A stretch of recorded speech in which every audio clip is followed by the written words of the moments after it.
अस्सलामुअलैकुम, आप face to face देख रहे हैं। मैं हूं मोहम्मद अकबर बाजवा। इलेक्शंस चंद ही दिनों की दूरी पर रह गए हैं। तमाम सियासी जमातें इलेक्शन कैंपेन कर रही हैं।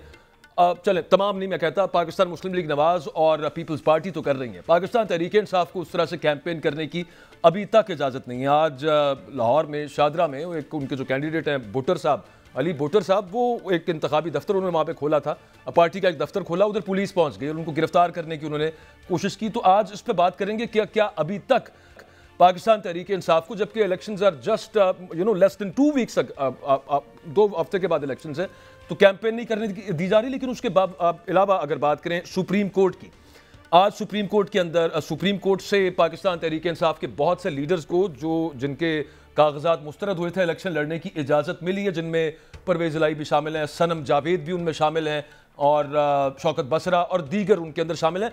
रिमार्क्स बड़े अहम आए सुप्रीम कोर्ट की तरफ से, लेकिन क्या रिमार्क्स और जो वहाँ पे मौजूद जज साहिबान के जब ड्यूरिंग द प्रोसीडिंग्स वो बातें करते हैं, क्या वो काफ़ी हैं या फिर उससे ज़्यादा करने की ज़रूरत है? यकीनी तौर पर उससे ज़्यादा करने की ज़रूरत है। तफसीली फैसला भी आ गया, पाकिस्तान तहरीक इंसाफ से जो बल्ले का निशान लिया गया उसके तफसीली फैसले पे भी आज कुछ बात करेंगे। और ये भी बात करेंगे कि आज अगेन वही, जब कागजात नामजदगी नामंजूर होने के खिलाफ जो सुप्रीम कोर्ट में हेयरिंग्स जारी थी, वहाँ पर जो रिमार्क्स खास तौर पे जस्टिस अतर मिनल्ला साहब ने, जस्टिस मंसूर अली शाह साहब ने और मंदू खेल साहब ने जो दिए, वो मतलब दे आर क्वाइट ऑपोजिट जो कि तफसीली फैसला आया उससे बिल्कुल वो बरखिलाफ नजर आते हैं। उसके अलावा हम बात करेंगे अकबर एस बाबर क्या कोई बड़ी थ्रेट पोज कर सकते हैं पाकिस्तान तहरीक इंसाफ को। हमारे साथ पाकिस्तान तहरीक इंसाफ के तर्जुमान रऊफ हसन साहब हैं। थैंक यू सर, वक्त दिया आपने।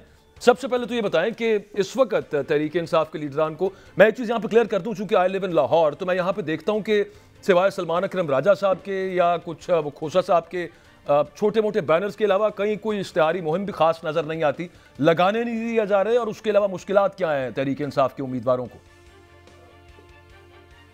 थैंक यू जी, बहुत मेहरबानी आपकी। लगाने नहीं दिया जा रहा ही एक अकेली वजह है, ऑपरेट करने नहीं दिया जा रहा यही एक अकेली वजह है, इसके अलावा और कोई वजह नहीं है। और ये वजह आज की पैदाइश नहीं है, ये वजह उस वक्त से चली आ रही है जब से हमारी हुकूमत को अनकॉन्स्टिट्यूशनली और इलीगली रिमूव किया गया था। और उसके बाद खासकर 9 मई के बाद इसमें बहुत शिद्दत, बहुत जबर और बहुत जुल्म जो है उसका अंसर शामिल हुआ था। और आपने खुद अपने इब्तिदाइया में कहा है कि जी भुट्टर साहब ने वहाँ एक दफ्तर में अपना जो उनका एक पोलिंग ऑफिस था वहाँ गए तो वहाँ उनको गिरफ्तार करने की कोशिश की गई। ये जो ऐसा रवैया प्रैक्टिकली हमारे तमाम मेंबरान के साथ, हमारे तमाम कैंडिडेट्स के साथ रखा जाता है।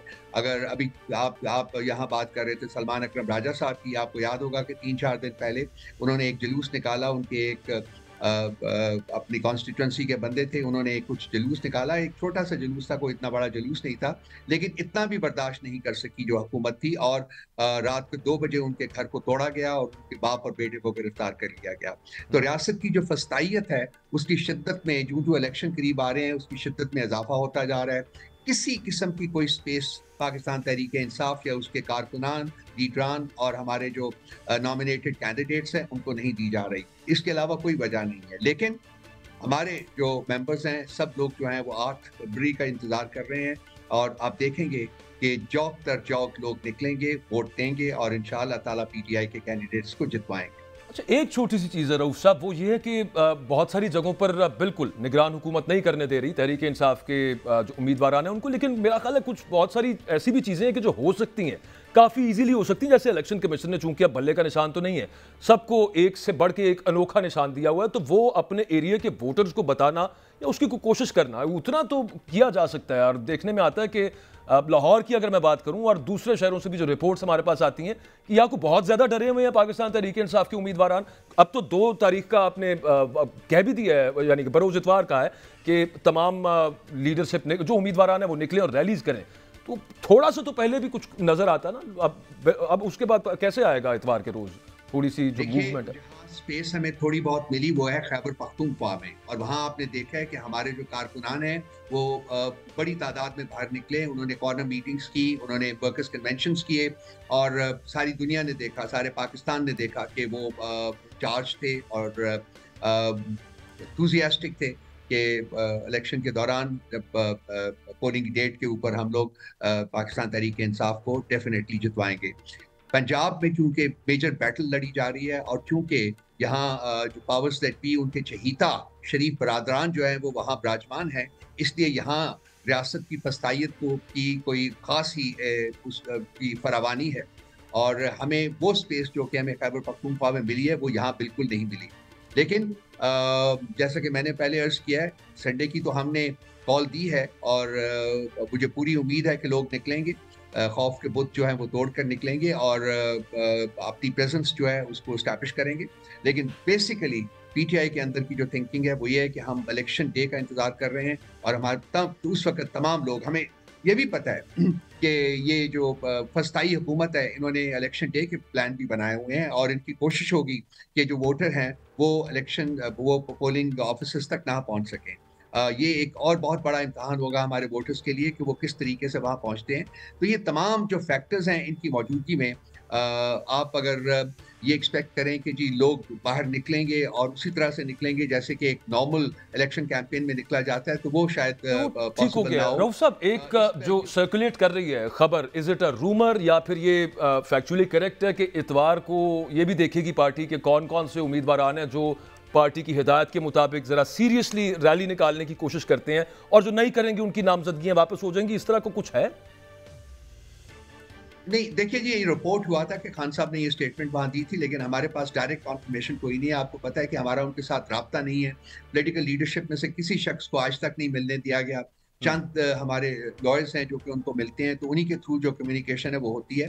तो उन्होंने हुक्म किया था जी कि संडे को रैलीज निकलनी चाहिए और उसका हमने जो प्रोग्राम है वो ऑलरेडी हमने अनाउंस कर दिया, पब्लिकली अनाउंस कर दिया है। हमारा उसमें स्टेटमेंट भी हमने रिलीज कर दी थी। तो हम उम्मीद करते हैं कि संडे को लोग बाहर निकलेंगे और अपनी प्रेजेंस जो है उसको एस्टैब्लिश करेंगे, डेफिनेटली एस्टैब्लिश करेंगे। बिल्कुल ठीक है। अच्छा सर, आज़ाद उम्मीदवारों के हवाले से वो हम सुन रहे हैं, बिलावल साहब बड़े दिन से कैंपेन करते हैं और वो ये कहते हैं कि हमारा होमवर्क कंप्लीट है और आज़ाद उम्मीदवारों के साथ मिलकर हुकूमत बनाएंगे।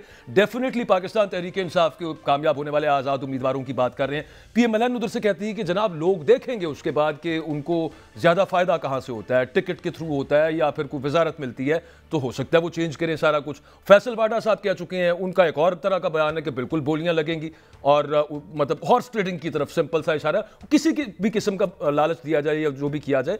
इस पर स्ट्रैटेजी क्या है पाकिस्तान तहरीक इंसाफ की आफ्टर द इलेक्शन डे? कुछ बनी है अभी तक? एक्सटेंसिव सवाल किया, मैं आपको बताता हूँ। ये जो फैसल वाडा साहब जिनका आपने जिक्र किया है, ये वही फैसल वाडा साहब है जो टेलीविजन स्क्रीन के ऊपर बैठ के ये दावा किया करते थे और कस्में खाते थे कि मैं पॉलिटिक्स छोड़ दूंगा अगर पीटीआई को कैंडिडेट्स मिल गए टिकट लेने वाला हिस्सा लेने के लिए।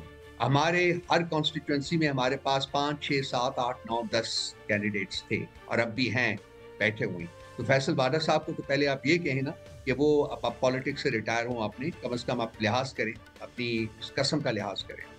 रऊफ साहब असल में वो कनेक्टेड बहुत है ना फैसल वाडा, आप समझें बात को, मैं इस वजह से उनकी बात को सीरियस ले रहा था जरा। पार्टी के जो जनाबे बिलावल भुट्टो जरदारी साहब ने ये स्टेटमेंट दी है, तो उनकी पार्टी जो है वो बदनाम तरीन पार्टी है व्हेन इट कम्स टू ज़मीरों की मंडियां लगाने के। आपको याद होगा कि जब हमारी हुकूमत को गिराने की कोशिशें हो रही थी तो वहाँ उस वक्त भी उन्होंने सिंध हाउस में एक ऐसी ही ज़मीर खरीदने की मंडी लगाई थी और लोगों को पैसे दिए गए थे और उन लोगों को फिर अपनी पार्टी से मुतनफ़र करवा के अपनी साइड के ऊपर रखा गया था। तो हमें कोई शक नहीं है कि ऐसी मंडियां ना सिर्फ पीपल्स पार्टी वाले लगाएंगे बल्कि PMLN वाले और बाकी पॉलिटिकल पार्टीज भी लगाएंगी, कोशिश होगी। लेकिन एक चीज बदल चुकी हुई है और उसका शायद इन लोगों को एहसास नहीं है। ये जो सारे लोग जो हमारे थे सो कॉल्ड इलेक्टेबल्स जो कि PTI में थे और वो मुश्किल वक्त में उन्होंने फौरन जंप्स लगाई like the rats to the political death, वो उन्होंने जंप लगाने के बाद पार्टी की हैट जो है वो बदल चुकी है। आज पार्टी में वो लोग जो हैं वो फोरफ्रंट के ऊपर हैं जो कि PTI के आइडियोलॉजिकल वर्कर्स हैं।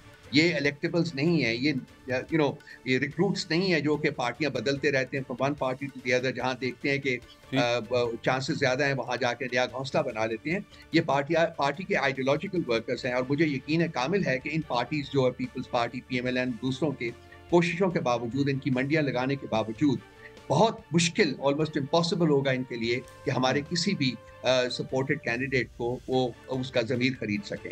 ये हमारी हमारी हमारी अंडरस्टैंडिंग भी है, ये हमारा यकीन भी है, और हमें पता है कि ये लोग नहीं बिकेंगे। लेकिन इसका मतलब ये नहीं कि ये कोशिश नहीं करेंगे, इसका मतलब ये नहीं कि ये मंडियाँ नहीं लगाएँगे, ये सब कुछ करेंगे। ये गंद करने के आदी हैं।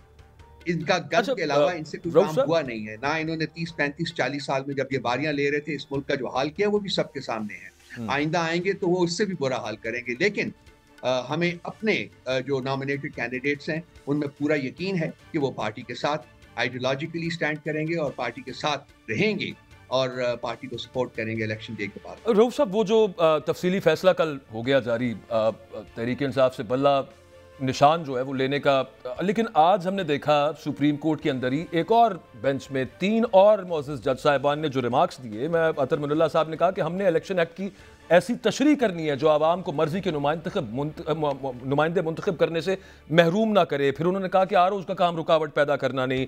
हैरत है कि ये एक जमात के साथ ही हो रहा है। ऑब्वियसली रिमार्क्स, खाली रिमार्क्स के साथ काम नहीं बनेगा, लेकिन अब चूंकि डिटेल्ड जजमेंट आ गई है और अब आप ज़ाहिर है कि इंट्रा कोर्ट उसमें रिव्यू में जाएंगे सुप्रीम कोर्ट में, कोई उम्मीद है आपको कि अभी भी शायद रिवर्स हो जाए, या आप ये इलेक्शन के बाद ही और फिर तबालत में पड़ जाएगा मामला और ये सिर्फ रिमार्क्स ही रहेंगे? देखिए, जज साहिबान में ऐसे लोग हैं जो कि कानून के तकाज़ों के मुताबिक फैसले करने चाहते हैं, लेकिन जज साहिबान में ऐसे लोग भी हैं जो कि प्री मेडिटेटेड फैसले जो हैं उनको अनाउंस करते हैं और फिर उनकी इम्प्लीमेंटेशन को ओवरसी करते हैं। ये मौजूद है, ये हकीकत है, इससे आप इनकार नहीं कर सकते। ये जो कमेंट्स हैं ये खुश आइंद हैं, लेकिन बहर सूरत मैं ये कहूँगा कि ये कमेंट्स जो हैं ये खुश आइंद है और ये हम इनको वेलकम करते हैं। जहाँ तक रहा रिव्यू का, वो अभी हमने फैसला करना है कि जी क्योंकि रिव्यू में जाएंगे तो वही बेंच बनेगा जो कि पहले जिसने ये मुकदमा सुना था, तो उस बेंच से तो हमें किसी भले की तवक्को नहीं है। लेकिन ये हमारी लीगल टीम का फैसला होगा कि वो रिव्यू में जाते हैं कि नहीं। इलेक्शन डे तक 8 फरवरी तक तो हम लोग इलेक्शन की प्रेपरेशंस में मसरूफ हैं, तो शायद उस वक्त तक तो ना हो सके, लेकिन उसके बाद हमें देखना पड़ेगा कि उसकी क्या कोई अफादियत होगी कि नहीं होगी। तो उसकी बेसिस के ऊपर हमारी लीगल टीम फैसला करेगी और पार्टी उसको सपोर्ट करेगी, उसको बैक करेगी। इलेक्शन कमीशन तो कह चुका ना कि कागजात नामजदगी में पार्टी वाबस्तगी का सर्टिफिकेट देने वाला शख्स दूसरी पार्टी का टिकट नहीं ले सकता। ये खुद इलेक्शन कमीशन ने कहा। वेल एनीवेज, लेट्स सी कि वहां पे क्या बनता है। लास्टली सर, सिर्फ आखिरी चीज ये कि अकबर बाबर जो क्लेम कर रहे हैं to take over Pakistan, Tehreek इंसाफ मुश्किल पैदा कर सकते हैं आपके ख्याल में? क्योंकि नजर यूं आ रहा है कि उन्हें कुछ बैकिंग भी होगी। कुछ बैकिंग नहीं है, कोई इन्हीं लोगों का डाउट रहा है। वो पार्टी से उसको खारिज कर दिया गया था 2012 में, हमारे पास उसका सर्टिफिकेट मौजूद है। और जहाँ तक ये कि जी वो पार्टी को टेक ओवर कर सकता है, तो वो हम इंट्रा पार्टी इलेक्शन करवाने जा रहे हैं, अनकरीब हो जाएंगे। वहाँ देख लीजिएगा कि इसके पास क्या सकत है, इसकी क्या सकत है, इसकी क्या तादाद है। 10-12 टाउट्स अपने साथ इकट्ठे करके सिर्फ इलेक्शन को डिसरप्ट करने के लिए आज आएगा, जो लास्ट टाइम इसने किया है। तो ये तमाम जो था एक प्री ऑर्केस्ट्रेटेड गेम प्लान था और जिसको इम्प्लीमेंट किया गया है इस एस्टैब्लिश्ड टाउट के थ्रू, जो पिछले 14-15 साल से। ये सिर्फ दोबारा कब करवा रहे हैं आप inter party election? General election से पहले? ये मैटर नहीं करता, बिल्कुल मैटर नहीं करता। ये इंटर पार्टी इलेक्शन सर आप जनरल इलेक्शन से पहले करवा रहे हैं, उसके बाद शॉर्टली आफ्टर दैट? इलेक्शन से पहले करवा। अच्छा, जनरल इलेक्शन से पहले होंगे दोबारा से पाकिस्तान तहरीक इंसाफ के? बिल्कुल हम करवाएंगे। ठीक, thank you very much Rauf Hasan sahab for your time.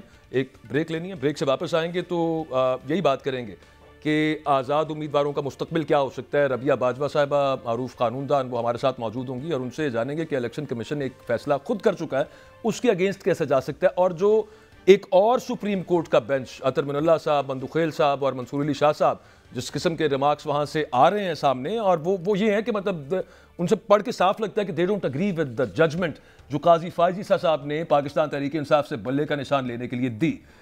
इसका कोई लीगल इम्पैक्ट भी आएगा, आ सकता है, क्या मामला हो सकता है, ये सब कुछ डिस्कस करेंगे एक ब्रेक के बाद। और अकबर बाबर जो ये क्लेम कर रहे हैं कि वो टेक ओवर करेंगे पाकिस्तान तहरीक इंसाफ को, उनसे भी बात करेंगे।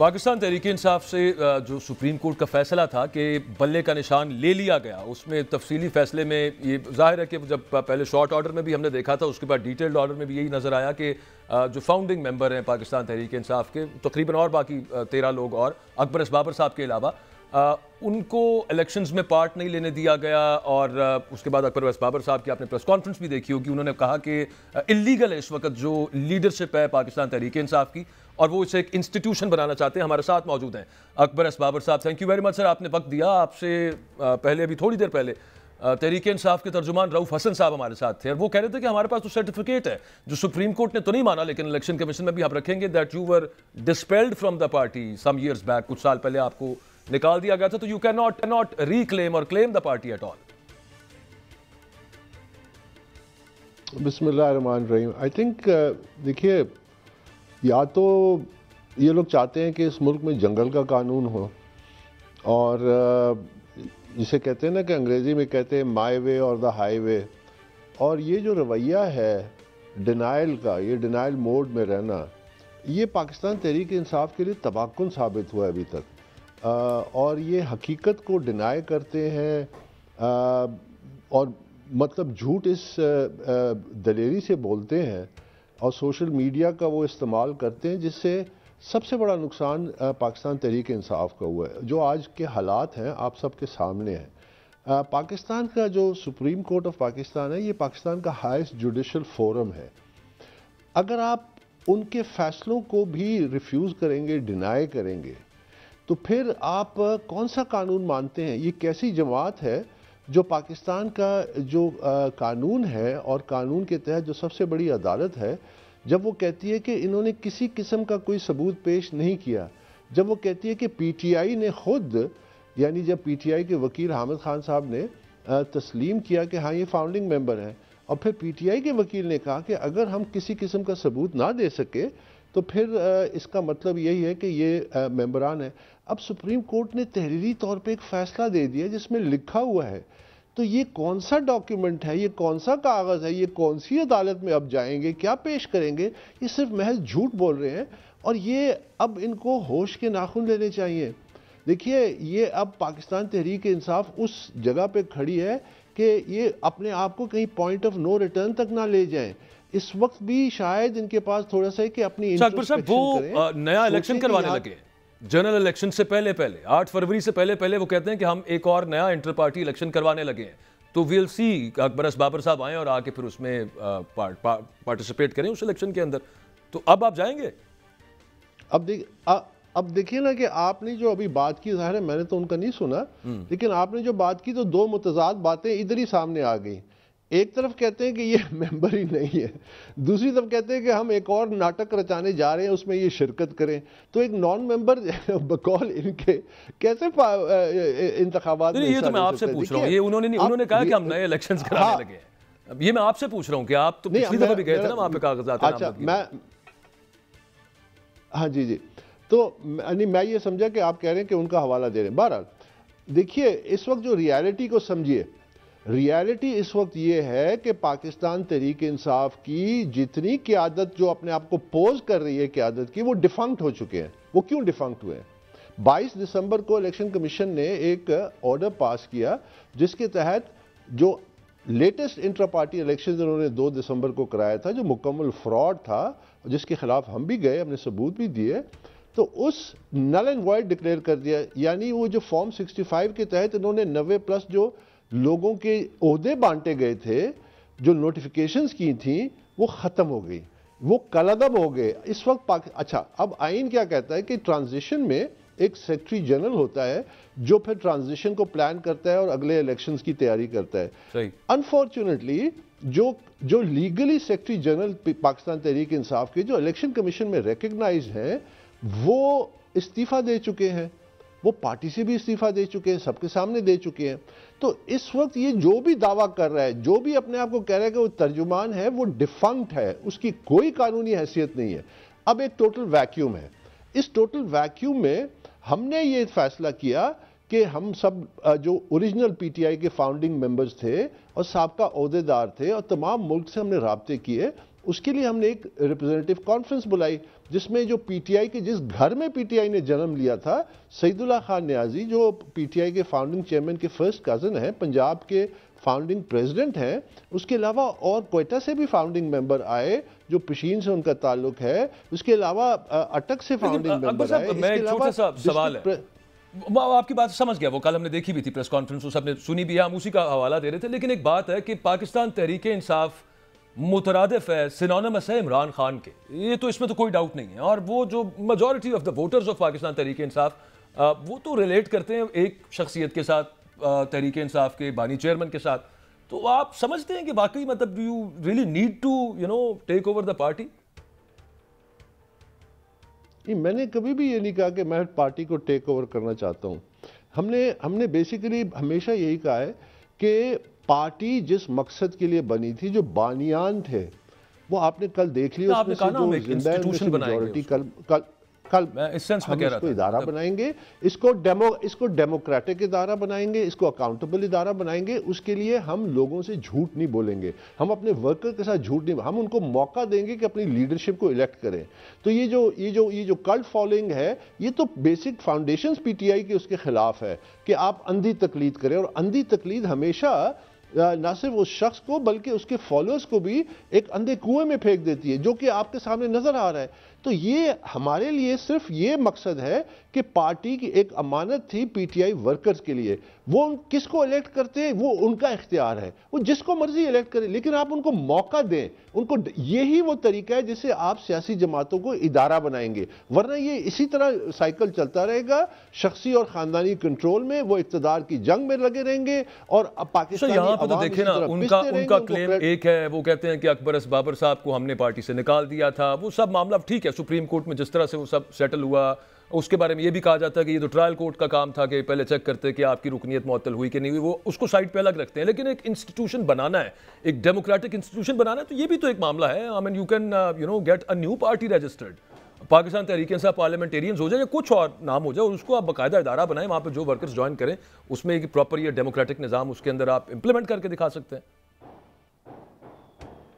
देखिए, ये ऑप्शन जिसका आप जिक्र कर रहे हैं, ये ऑप्शन हमेशा से मेरे पास था, मैं किसी और जमात में भी जा सकता था।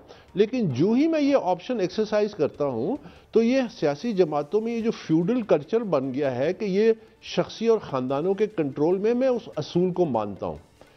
मैंने उसको तस्लीम कर लिया। पीटीआई के फाउंडिंग चेयरमैन और हम सब जो बाकी फाउंडिंग मेंबर्स थे जिन्होंने ये पार्टी बनाई, जो कि सुप्रीम कोर्ट में इन्होंने खुद तस्लीम किया कि 8 से 12 लोगों ने पार्टी बनाई, उसमें मैं शामिल था। तो we were first, party founding chairman was first amongst equals. हमने ये तय किया था कि हम इस रास्ते पे चलेंगे जिसका मैंने अभी जिक्र किया, कि हमने इसको इदारा बनाना है, हमने इसको ट्रांसपेरेंट करना है, इसमें किसी किस्म की बातचीत नहीं होगी। जो फाउंडिंग चेयरमैन है वो 2 टर्म सर्व करेगा, उसके बाद ये डेमोक्रेटिक पार्टी बनेगी। अगर मैं ये छोड़ के जाता हूं तो फिर मैंने तस्लीम किया कि ये प्रोप्राइटरशिप है, यहां पे ये मलकियत है, ये जमात किसी की मलकियत है, ये जमात किसी की मलकियत नहीं है। ये जिस तरह पीटीआई के वकीलों ने वर्कर्स की मलकियत होगी ना, जमात एक प्राइवेट एंटिटी है, वर्कर्स की मिल्कियत नहीं होनी चाहिए, एग्जैक्टली, पार्टी के कारकुनान की, वोटर्स की। एग्जैक्टली। तो वो उनको आप फैसला करने का मौका तो देना, आप उनको फैसला करने का मौका ही नहीं दे रहे। आपने एक कब्जा ग्रुप आता है, फिर दूसरा कब्जा। मैंने वार्न किया था, शायद आपके प्रोग्राम में, कि उससे पहले मैं सारे पिछले कई महीनों से लगा हूं कि ये ताजा तरीन जो कब्जा ग्रुप है ये पीटीआई को मजीद डुबोएगा। आज के हालात आपने देखा, 2 दिन लाइव कवरेज थी सुप्रीम कोर्ट में इस सारे इंट्रा पार्टी इलेक्शन केस की। आपने देखा कि क्या हकीकत सामने आई, आपने देखा कि इनके पास क्या था। इनके पास कुछ भी नहीं था, इनके पास कोई सबूत नहीं थे, इनके पास सवाए झूठ के कुछ नहीं था। तो अब सुप्रीम कोर्ट हाईएस्ट फोरम है, उसके सामने ये कौम के सामने एक्सपोज हो गए, बुरी तरह एक्सपोज हो गए, क्योंकि इन्होंने झूठ का रास्ता अपनाया हुआ है। तो ये रास्ता जो है ये मजीद तबाही लेके आएगा। और मैं फोन वोन करता रहता, मैं तो आज भी कहता हूं कि मेरी ना कोई जिद है, हो सकता है हमने नेक्स्ट इलेक्शन कराएं तो वो आपको खुद बुला के कहें कि आज जी ये कागजात नामजदगी लें और आप जमा करवाएं और फिर इलेक्शंस लड़ते हैं कारकुनान के साथ में। देखिए, आप बात को जरा समझ लीजिए। ये जो कह रहे हैं ना कि वो आए, ये वो जो है ये डिफंक्ट है, इनकी कोई कानूनी हैसियत नहीं है कि किसी को कहें कि आप आए या हम इलेक्शन करा रहे हैं या हम देखिए, इसके लिए अब एक रास्ता निकालना होगा। इसके लिए रास्ता निकालना होगा। उसका जो फोरम है वो इलेक्शन कमीशन ऑफ पाकिस्तान है। हम जो कल की जो कार्रवाई थी उसको इलेक्शन कमीशन ऑफ पाकिस्तान में कल देंगे और वो फिर रेगुलेटिंग बॉडी वो है, वो let's see it pans out, how it pans out. मैं I am really short of time, thank you very much for your time. Akbar Babar साहब हमारे साथ मौजूद थे। एक ब्रेक लेनी है, ब्रेक से वापस आएंगे तो वही मेजर सवाल जो है कि आज़ाद जो जीतेंगे पाकिस्तान तहरीक इंसाफ के उम्मीदवारान, उनका आगे मुस्तकबिल क्या होगा कानूनी एतबार से, आइनी एतबार से? क्या उनको पाकिस्तान तहरीक इंसाफ के साथ ही रहना होगा या फिर मंडियां लग जाएंगी और फिर जो हाल होना जमहूरियत का आगे वो देखा जाएगा। ब्रेक के बाद हमारे साथ रबिया बाजवा साहिबा मौजूद होंगी।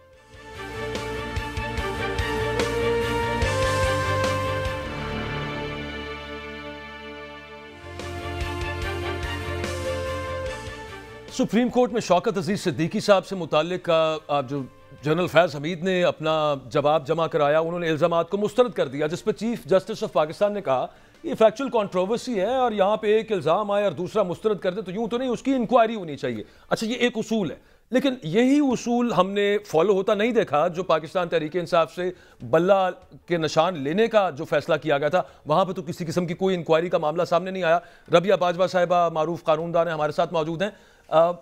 रबिया साहब, मुझे इस उसूल की कुछ समझ नहीं आ रही। एक तरफ मामला हमने देखा, पहले चीफ जस्टिस साहब खुद उस बेंच को हेड कर रहे थे, वहां पे तो उन्होंने कोई इंक्वायरी नहीं कराई। अब यहाँ वाले मामले के अंदर वो कह रहे हैं इंक्वायरी कराई जाए, फैक्चुअल कंट्रोवर्सी का केस है। ये मतलब किस तरह से हो सकता है कि सुप्रीम कोर्ट दो मुख्तलिफ उसूलों पर चल रही हो? जी, ये बिल्कुल बड़ी अफसोसनाक सूरत हाल है। बल्कि अब इस वक्त हमारी जुडिशरी का ये हाल है कि पहले तो बेंच टू बेंच केसेस जो जूरिस्प्रूडेंस थी वो तब्दील होती नजर आती थी, लेकिन अब तो मतलब जज टू जज और केस टू केस पे जूरिस्प्रूडेंस जो है वो हमें तब्दील होती नजर आ रही है। जब से कॉन्स्टिट्यूशन के 18वीं तरमीम के बाद आर्टिकल 10A इंसर्ट हुआ था कॉन्स्टिट्यूशन के अंदर, तो फेयर ट्रायल जो था वो एक बड़ा बुनियादी कंपोनेंट बन गया हमारे जुडिशियल सिस्टम का। ऑल्दो पहले भी था under the principles of natural justice, लेकिन अब ये बहुत ज्यादा हम केसेस में देखते हैं कि इसके ऊपर बात भी होती है और हमेशा यही होता है कि ट्रायल होके ही जो केसेस हैं उनका फैसला होना चाहिए। और जब कोई ऐसी कंट्रोवर्सी आती है जो फैक्चुअल हो तो उसके ऊपर बहुत ज्यादा कोर्ट का एम्फेसिस है। लेकिन अभी जैसे आपने बात की, जो अभी हमने रिसेंट जजमेंट देखी है जिसमें पीटीआई से जो इलेक्शन सिंबल उनसे छीना गया है, तो वो उसमें हमें ये जो कानून के तकाजे थे वो पूरे होते नजर नहीं आए। आपने देखा कि किस तरह कुछ लोगों ने, कुछ कंप्लेनेंट्स जो थे या ऑब्जेक्टर्स जो थे वो हाई कोर्ट के, सुप्रीम कोर्ट के आगे पेश हुए और मेनली उनकी स्टेटमेंट को इतनी वेटेज दी गई कि एक सबसे लार्जेस्ट पॉलिटिकल पार्टी को इलेक्शन के प्रोसेस में अगर देखा जाए तो बिल्कुल उसको गैर मौसर कर दिया गया है। अगर उसी जजमेंट के अंदर हम लोग ये पढ़े, जो पैरा 49 है उस जजमेंट का, जो डिटेल्ड ऑर्डर आया है सुप्रीम कोर्ट का, तो उसमें एक बड़ी अच्छी बात सुप्रीम कोर्ट ने की जिसमें उन्होंने ज़ियाउल हक की तरफ इशारा किया, जब उसने रिप्रेजेंटेशन ऑफ पीपल एक्ट रोपा के सेक्शन 21 के अंदर एक अमेंडमेंट की थी जिसके जरिए जो सियासी जमातें थी उसमें इंडिविजुअल्स को उन्होंने संबल देने की बात की। तो उसको कोर्ट ने बड़ा उसके ऊपर डिस्प्लेजर शो किया और उन्होंने कहा कि ये एंटी डेमोक्रेसी एक रवैया था जिसकी वजह से पाकिस्तान के अंदर जो डेमोक्रेटिक वैल्यूज थी, उस वक्त की पॉलिटिकल पार्टीज थी, उनको गैर मौसर किया गया। हम ये समझते हैं कि जिस तरह अब सुप्रीम कोर्ट ने ये फैसला दिया तो अमली तौर पे हमें ये नज़र आता है कि ना उसमें आइन और कानून के तकाजे पूरे किए गए, ना उसमें फेयर ट्रायल के तकाजे पूरे किए गए, ना दूसरी पार्टी को जो इफेक्टिव थे या पीटीआई के वकला थे उनके पास ये अपॉर्चुनिटी थी कि वो क्रॉस एग्जामिन करते, और ना ही उसके इस फैसले के अंदर वो स्पिरिट थी कॉन्स्टिट्यूशन की कि हाइपर टेक्निकलिटीज के ऊपर किसी जमात को या इंडिविजुअल को उनको बुनियादी हकूक से महरूम कर दिया गया। तो ये सूरत हाल देख कर हमें भी बहुत अफसोस। अच्छा, ये एक और चीज़, आज जस्टिस सतर मुनल्ला साहब एक बेंच में थे, उस मंसूर अली शाह साहब भी, मंदुखेल साहब भी, वहाँ पे उन्होंने कहा कि हमने इलेक्शन एक्ट की ऐसी तशरीह करनी है जो अवाम को मर्जी के नुमाइंदे मुंतखब करने से महरूम ना करे। मतलब रिमार्क्स तो हैं, तशरीह करने का अगर वो कर देते हैं, फ़र्ज़ करें वैसे तो ये वाला केस खत्म हो गया, उन्होंने कागजात नामजदगी मंजूर हो गए, तो उसका कोई फ़ायदा होने आगे या सिर्फ रिमार्क्स ही हैं? इतनी को हम उम्मीद रखेंगे, चलें दिल खुश कर लें बस अपना। ये जो उनके रिमार्क्स देख के ना मुझे एक बड़ी उम्मीद नजर आई है। जस्टिस सतर मुनल्ला के जो रिमार्क्स हैं ये वही हैं जो पूरी कौम ये बात देखना भी चाहती है और अमली तौर पे चाहती है कि हमारी आला अदालतें जो हैं अगर वही हमारे बुनियादी इंसानी हकूक और जमहूरियत का तहफ़्फ़ुज़ नहीं करेंगी और हाइपर टेक्निकलिटीज़ के ऊपर इस तरह जमहूरियत को डिनाई कर दिया जाएगा या बेशुमार लोगों को उनके फ्रेंचाइज से महरूम कर दिया जाएगा, 14 लोगों की आप बात सुनते हुए आपने लाखों लोगों को, बल्कि करोड़ों लोगों को उनके बुनियादी जो फ्रेंचाइज है उससे महरूम किया, तो ये बड़ी अफसोसनाक बात है। जहाँ तक जस्टिस अतर मिनल्ला के रिमार्क्स की बात लेकिन है, तो आपको उम्मीद कैसे नजर आई है? अगर रिव्यू में भी जाती है पाकिस्तान तहरीक इंसाफ, तो वो जो सेम बेंच है वही सुनेगा रिव्यू भी? देखिए, मैं अगर उनके रिमार्क्स की बात करूँ ना, तो वो वही मैंने आपसे जैसे पहले कहा कि वो बिल्कुल उन्होंने दुरुस्त फरमाया है, और हम उम्मीद ये रखते हैं कि सुप्रीम कोर्ट आने वाले वक़्त में भी अपने कुछ जो फैसले इस तरह के आ रहे हैं, जिसकी वजह से जमहूरियत को बजाय फ़ायदा होने के नुकसान पहुँच रहा है, तो उन फैसलों को शायद लार्जर बेंच उनमें कॉन्स्टिट्यूट हों और वो उनको रिव्यू करें, क्योंकि इस तरह ना तो मुल्क आगे चल सकता है, ना मुल्क के अंदर डेमोक्रेसी पनप सकती है, जो कि ठीक। बुनियाद है पाकिस्तान की। तो हम यही लार्जर उम्मीद बेंच, रखते लेकिन हैं। सैडली उस केस में हो सकता था ना कि जब अगर ये 184(3) के तहत सुना गया होता, इन्होंने अपनी ओरिजिनल जुरिस्डिक्शन में सुना है। मेरा एक्चुअली वक्त खत्म हो गया है। आई विश के ज़रा इससे ज़्यादा लंबी और ज़्यादा समझ सकता मैं इस सब मामले को। बहुत शुक्रिया रबिया बाजवा साहिबा का, और प्रोग्राम आपने देखा, अपना फीडबैक ज़रूर दीजिएगा। कल मुलाकात होती है।